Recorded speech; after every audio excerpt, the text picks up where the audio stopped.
So yung what's up mga bossing ko, alam nyo ba kung saan tayo tatakbo ngayon? Tatakbo tayo ng Tanawan, Batangas. So i-deliver natin yung RK sa iya natin na talagang napakaganda at trending na trending ngayon mga bossing ko. Kaya sa mga nagbabalak mag-avail dyan, mga taga Batangas, message lang kayo sa Facebook page account ni Red Kingdom Electric Bike. So let's go, samahan nyo kami, bound to Tanawan, Batangas. Let's go! At dito nga sa part na to mga bossing ko, tinatahak na natin na SLEX papunta ng Batangas. At nang maka-exit na nga tayo ng Turbina exit, binabaybay na natin papasok ng arko ng Batangas.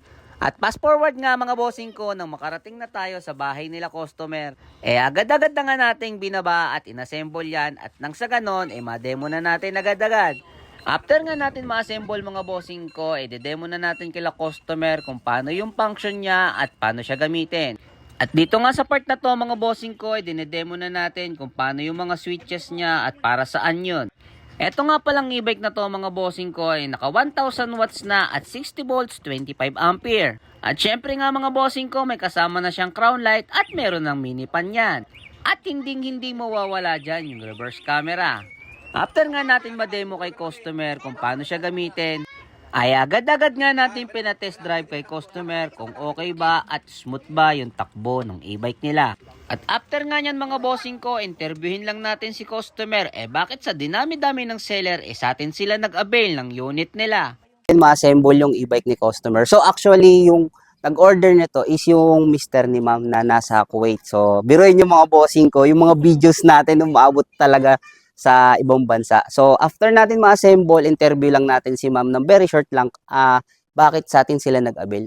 So yun ma'am, bakit nga po pala kayo sa amin nag-avail? Napag-usapan niyo po ba ni sir or nakapag-decide kayo?